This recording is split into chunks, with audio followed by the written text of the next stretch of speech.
Merci, messieurs, pour cette présentation et merci pour votre présence dans la salle à une heure où il est tradition finalement d'être un petit peu au soleil. Donc c'est quand même très agréable de vous avoir ici. Alors je voudrais commencer, donc c'est comment construire une culture de développement durable en santé. C'est un enjeu, comme il vient d'être signalé, quand même, qui est très important. Et je vais essayer au cours de ces 20 minutes, je dirais, d'essayer de vous donner un certain nombre d'informations. Alors, tout d'abord, pour venir à ce congrès, vous savez qu'au sein de l'IFCC, il y a des supports qui sont faits, notamment les Visiting Lecturing Programmes, qui sont supportés par la société Abbott, et donc on les remercie parce qu'ils prennent en charge, je dirais, un certain nombre de frais concernant cette session. Simplement pour dire qu'au sein de l'IFCC, aussi, les jeunes, vous savez, lorsque j'étais au niveau de l'Executive Board, on avait créé les Young Scientists, et cette dynamique de Young Scientists était très importante aujourd'hui. Et donc, je vous engage à regarder et d'aller souvent sur le site de l'IFCC pour vous engager dans un certain nombre d'unités fonctionnelles, enfin de groupes fonctionnels, pour pouvoir collaborer et avoir une vision internationale de l'évolution de la médecine de laboratoire. Sur notre sujet aujourd'hui, je pense que tout le monde est conscient, ça vient d'être rappelé, c'est qu'on a quand même un certain nombre de facteurs environnants sur ce qui concerne les nuisances chimiques, que ce soit les pesticides, que ce soit les particules dans l'air, les nuisances sonores, les perturbateurs endocriniens, les ondes électromagnétiques, tout ce qui concerne aussi le déploiement de la 5G, les changements climatiques, c'est autant d'éléments et de facteurs de risque qui nous interrogent sur le futur de notre planète. Et dans ce cadre-là, je pense qu'en termes de professionnels de santé, nous avons un rôle à jouer qui est un rôle important pour combattre un peu l'ensemble de ces effets négatifs. En ce qui concerne, je voudrais commencer par des définitions, puisqu'on parle beaucoup, je dirais, de sustainability en anglais, qu'on parle de green, de smart, etc. Donc le développement durable, c'est un concept de fait qui n'est pas si nouveau que ça, et je dirais, mais qui s'affine de plus en plus et qui vient d'actualité, on le verra à travers les différentes COP qui ont été mises en place. Ce qu'il faut rappeler en termes de fondamentaux, vous avez la Norvège à travers Gro Harlem Brundtland qui a, dès 87, je dirais, mis des signaux d'alarme. Et on a vu aussi à travers le concept, je dirais, du sommet de Rio, je dirais, à travers les 3 P, Planet, People et Profit, sur la triple performance des organisations qu'on va retrouver dans un certain nombre de textes, je dirais, réglementaires et de lois. Après, on a bien évidemment les objectifs de développement durable de l'ONU, de l'Organisation nationale des Nations Unies en 2015. Et puis aussi, ce que je voudrais dire, c'est quand même qu'on parle indifférenciellement en termes de sémantique de vert et développement durable. Ce qu'il faut savoir, c'est que les green, lorsqu'on parle en anglais, c'est strictement ciblé santé environnementale. Si on parle développement durable, on verra qu'il y a non seulement la santé environnementale, mais tout ce qui concerne aussi la vitalité économique et tout ce qui concerne aussi le côté social, qui est très important. Donc on a à travers l'approche développement durable un concept beaucoup plus large qu'il faudra prendre en compte. Là, simplement pour rappeler ce qui concerne le développement durable et tout ce qui a été fait à travers la COP27, vous voyez sur cette diapositive, je dirais que la COP27 qui s'est tenue en Égypte à la fin de l'année dernière, il y a un certain nombre de facteurs qui prédominent. Je dirais concernant, là je ne peux pas lire sur la diapositive, mais vous les avez servi donc les principaux objectifs. Simplement, lorsqu'on regarde sur aussi, vous faites un rappel de l'Organisation des Nations Unies, vous avez quand même s'est emparé du sujet de manière excessivement rapide, et on voit très bien que les influences climatiques entraînent un certain nombre de vulnérabilités concernant, je dirais, la santé des personnes et de l'environnement, avec toutes les pathologies associées.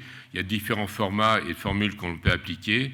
Vous voyez quand même que l'élévation de la température, tout ce qui concerne les variations climatiques, tout ce qui concerne la qualité de l'air et tout ce qui concerne aussi les différents vecteurs, je dirais, de pollution et des pathologies, entraîne sur chacun des individus un certain nombre de pathologies graves à prendre en charge. Donc on a des problèmes de santé publique puissants et très, très, très forts.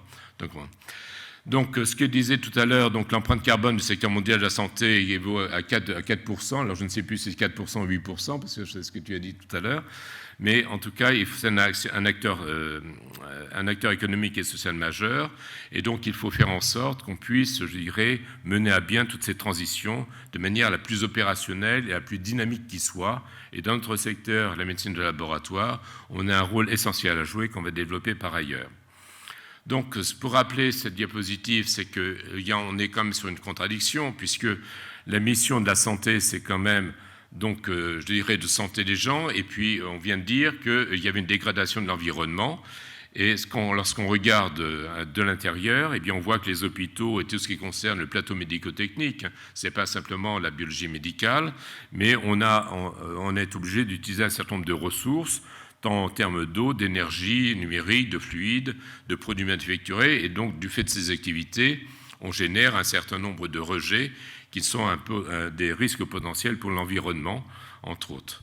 Donc, il faut qu'on puisse aussi avoir des conduites, un nouvel écosystème pour réduire, je dirais, un certain nombre de comportements, et notamment l'usage de plastique à usage unique, qui a fait l'objet de débats il y a quelques années sur tout ce qui était prélèvement et réutilisation des prélèvements à usage unique. Il faut être très méfiant parce que chez nous, en France, on a eu un gros débat, donc maintenant ça remonte à 20 ans, la réutilisation inappropriée de ces instruments à usage unique a enclenché, je dirais, toute une étude et la mise en place d'un plan national sur les infections nosocomiales, entre autres, je vous rappelle. C'était le scandale de la clinique du sport. Et donc, il faudra optimiser par tous les moyens, je dirais, une amélioration de nos comportements.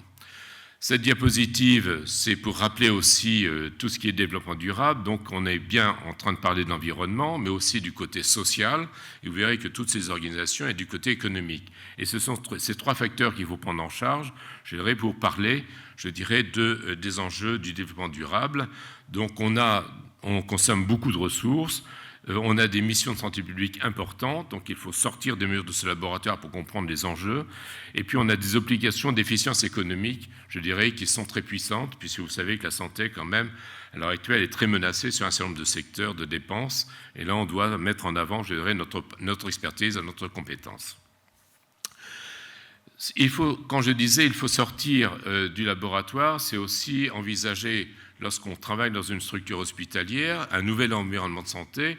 Donc il faut avoir une réflexion globale au niveau des structures hospitalières, je dirais, avec les différents composants qui présentent, je dirais, sur les différents acteurs, sur la gestion de l'eau, de l'énergie, etc., qu'il faudra prendre en compte. Et c'est très important, et là vous allez voir quand même que le Maroc est à la pointe du progrès, puisqu'il y a différents projets qui sont conduits, je dirais, dans votre pays de manière remarquable. Donc, pour dire exactement ce qu'on entend par une structure de santé verte, c'est évidemment donc regarder les nouvelles énergies et aussi de voir de quelle manière on peut construire de nouveaux bâtiments écologiques. C'est très important. Comment est-ce qu'on va pouvoir intégrer des sources d'énergie alternatives et aussi de voir de quelle manière les flux en termes de personnes, je dirais, et d'organisation, on puisse améliorer par d'autres moyens. Alors, donc ça veut dire, c'est la responsabilité propre, je dirais, des directeurs d'établissement, je dirais, de faciliter l'accessibilité à ces structures. Et puis en ce qui concerne, je dirais, les alimentations, les déchets, je dirais, il y a d'autres structures. Alors en termes de déchets, ici, on est servi en France. Vous savez qu'il y a une grande grève des éboueurs là, qui nous pollue énormément. Bon, et puis l'eau est un problème crucial, je dirais, quel que soit le pays concerné. Donc il faudra être attentif à la consommation, aux modalités d'utilisation et de réutilisation de l'eau à travers les systèmes d'épuration. Et tout ça, ça doit conduire à des processus de certification des structures et des établissements. Donc on retrouve, je dirais, quelle que soit, je dirais, la langue utilisée, on voit très bien quand même que c'est un problème mondial, qu'on le voit, et c'est totalement systématisé. La systématisation de ces processus est faite à travers un certain nombre d'approches, notamment les approches normatives qu'on décrira dans une seconde partie de l'exposé. Ce que je voudrais signaler tout de suite, c'est que là encore, on peut saluer le travail qui a été fait par la professeure Tom Gris-Osborne, qui, comme vous le savez, c'est la présidente de la Fédération européenne, qui est aussi la présidente de la Fédération, qui est présidente électe de la Fédération internationale, et très rapidement, elle a pris en charge ce sujet. et elle a publié, je dirais, des guidelines qui pour l'instant sont en anglais, mais je voudrais signaler quand même qu'une association en France qui s'appelle le LABAC est en train de traduire les différents modules de ces guidelines qui sont en libre access. Mais pour les traductions systématiques, il y a un certain nombre d'outils qui nous permettent d'aller, je dirais, à l'élément essentiel. Et donc là, c'est rappeler les stratégies qui ont été déjà développées sur d'autres diapositives, sur tout ce qui concerne, je dirais, l'énergie, l'eau, etc., et la qualité, je dirais, des équipements, et puis le développement d'une culture qualité. Mais vous retrouvez tout ça dans les guidelines, je dirais, et puis vous avez aussi des modules pédagogiques qui permettent, je dirais, de s'intéresser à ces différents facteurs, énergie, eau, pollution chimique et puis déchets, où vous pouvez accéder. Donc nous sommes en train, et là c'est une diapositive de synthèse qui vous permet de reprendre ça. Donc ne soyez pas bloqués par la langue anglaise sur ce côté-là, puisque vous allez avoir bien évidemment une traduction assez rapidement, mais aussi c'est possible d'accéder d'une manière pédagogique à l'ensemble de ces secteurs. La question qu'on peut se poser à travers ces dynamiques, c'est, vous allez me dire, mais on va être encore submergé d'un certain nombre de textes. Mais il faut bien se dire aussi quand même qu'il faut quand même s'engager. Alors la meilleure façon de s'engager, c'est d'abord d'être convaincu par l'enjeu de ce problème, mais aussi c'est aussi un intérêt en termes d'image et en termes économiques, où là il ne faut pas quand même aussi négliger cet intérêt-là. Je vous prie de croire quand même qu'un certain nombre d'organisations libérales sont déjà très engagées dessus. Et puis il y a aussi des obligations réglementaires, législatives. Alors il y a un certain nombre d'acronymes de lois qui sont aussi que je ne vais pas décrire parce que ça concerne l'énergie, ça concerne les finances, je dirais, ça concerne les vigilances, etc. Sur toutes les lois que nous avons en France et qui, petit à petit, finalement, forment un environnement réglementaire, législatif, qui font qu'on ne peut plus reculer. Et il vaut mieux, dans ces cas-là, anticiper la réglementation plutôt que de la subir. C'est un message très fort. En ce qui concerne les outils, et là on arrive, je dirais, dans la démarche de certification, eh bien on voit quand même qu'on a des outils préférentiels qui sont les normes ISO, ou des normes, je dirais, d'utilisation volontaire, et on le verra tout à l'heure, donc il y a la norme 26 000 qui concerne la responsabilité sociétale, c'est de la qualité, je dirais, de la prise en charge et des équipes que vous avez à disposition. Vous avez tout le management environnemental, c'est la 14 001, celle-là, elle est très largement utilisée, et on voit que, notamment dans mon pays, on est en train, tous les centres hospitaliers, je dirais, et les grosses entreprises sont déjà certifiés 14 001, et puis il y a d'autres outils pertinents sur lesquels on reviendra tout à l'heure. Ce que je voudrais dire, c'est qu'aussi qu'on a cette norme HQE, qui est la norme, je dirais, pour les bâtiments, qui est assez importante, puisqu'on voit très bien qu'elle cible, je dirais, les nouveaux processus de construction, les problèmes, je dirais, d'éco-gestion, les problèmes aussi de confort au sein de l'établissement. Il y a des cibles de santé sur la qualité des espaces, de l'air et de l'eau, bien évidemment. Et puis, on a aussi un certain nombre de choses où on a des cibles pour être certifiées qui reprennent un certain nombre de critères.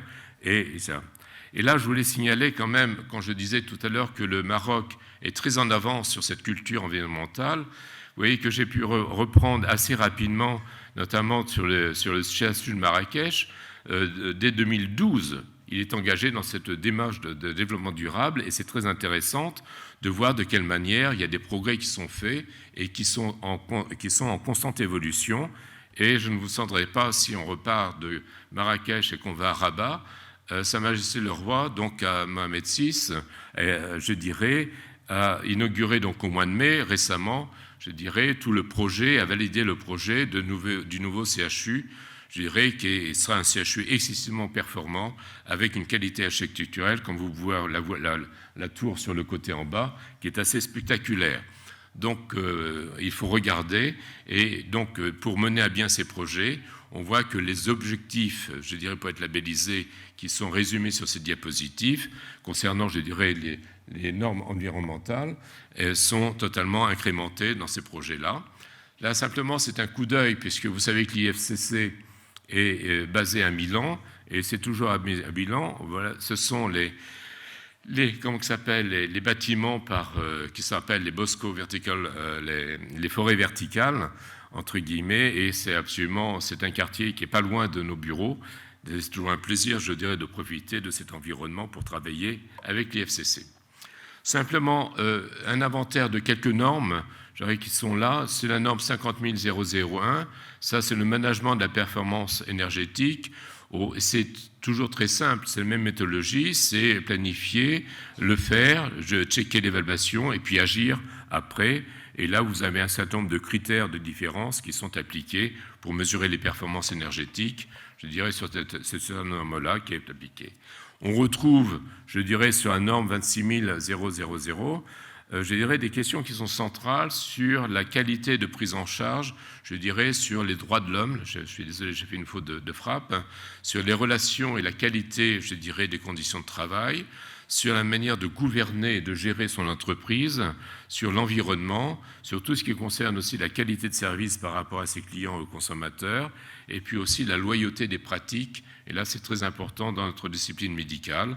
Et vous voyez quand même que c'est assez facile. Et on retrouve ces normes qui sont déjà utilisées dans les systèmes de santé. Si on part, je dirais, de cette norme qui prend en compte, je dirais, à la fois les responsables financiers, les décideurs, eh bien, ça va directement nous appliquer sur une autre norme qui est la qualité des achats et qui est la norme 20400, dans laquelle on trouve, je dirais, une attention toute particulière sur les décisions à prendre en charge sur la qualité éco-responsable pour la politique des achats et sur les chaînes d'approvisionnement.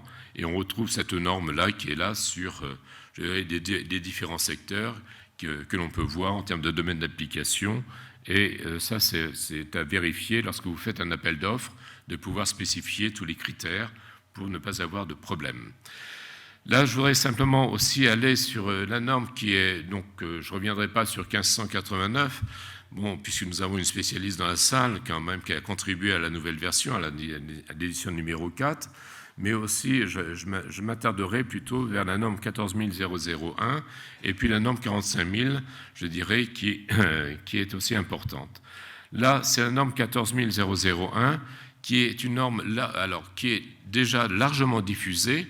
Je dirais, c'est une norme d'adoption volontaire sur une gestion environnementale, et on voit qu'elle sert, je dirais, notamment à optimiser de façon, dans un nouveau écosystème, je dirais, l'adoption d'un certain nombre de mesures, conformément pour être conforme à la réglementation, mais aussi à la réputation. Qui dit réputation, dit attractivité, dit part de marché aussi par ailleurs. Donc ça nous paraît aussi important d'avoir ce genre de choses à disposition. Et vous allez voir que cette norme-là est largement utilisée, je dirais, sur un certain nombre de groupes qui sont très connus. Donc ces normes donc, de management environnemental, c'est pour aider les organisations à identifier, gérer, surveiller et contrôler les problèmes environnementaux, d'une manière, je dirais, les plus positives qui soient.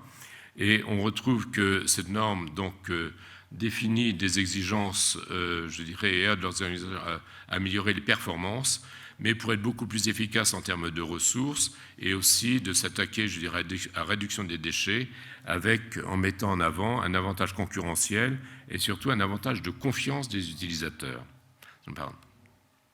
Donc là, ce sont les différents volets. On pourrait passer, je dirais, beaucoup de temps, mais là, je n'ai plus le temps. Donc, on voit que simplement l'empreinte et cette norme, je dirais, ça peut, je dirais encore une fois, permettre une facilitation pour, je dirais, être conforme à une réglementation.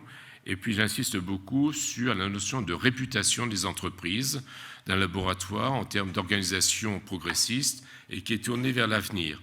Ce n'est pas neutre, puisque vous voyez qu'à travers un certain nombre, je dirais, à la fois d'innovations technologiques, je dirais à travers je dirais, un cadre économique qui s'impose, eh bien, l'organisation des laboratoires, quel que soit le pays, est en train de se modifier.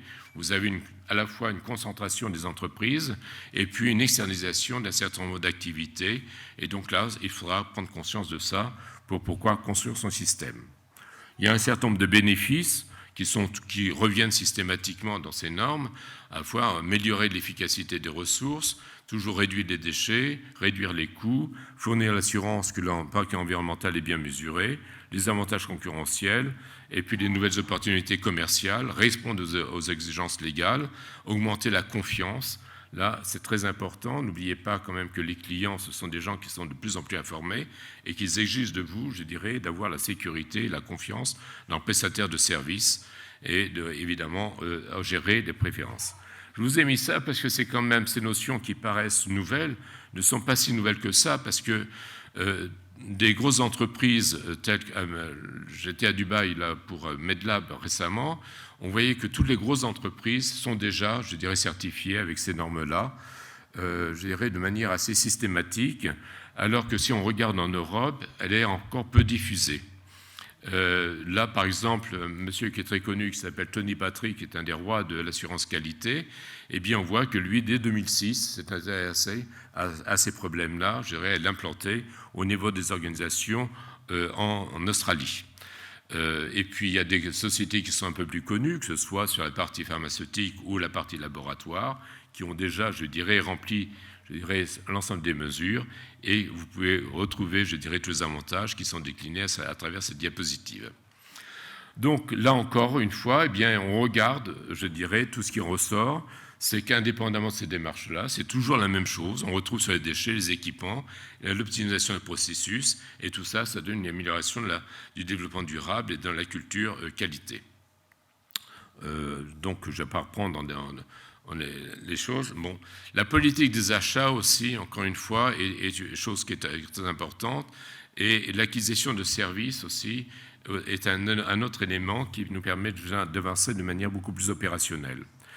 Donc, on ressort de ça, donc on doit être en mesure d'avoir une amélioration de la productivité économique sans négliger la qualité des soins, parce que c'est l'objectif premier, je dirais, de la qualité de la prestation qui est importante à prendre en compte. Simplement, on va faire de la pub pour mes collègues qui, je dirais, se sont intéressés très tôt à ce sujet-là, parce que nous avons fait une conférence dès 2020 avec une équipe belge, où vous retrouvez un conférencier qui va intervenir, si je parle de Damien Cruzon, et nous avons publié très rapidement et facilement, je dirais, ce genre d'article, où on peut voir quand même que le laboratoire, je dirais, est capable de s'engager directement. Il faut bien dire qu'en termes de conclusion, c'est un changement de mentalité qu'il faut intégrer de manière, je dirais, très rapide, que l'autre sujet sur ces diapositives, c'est mettre en place des collaborations. On ne peut plus travailler en silo, ça nous est pas important.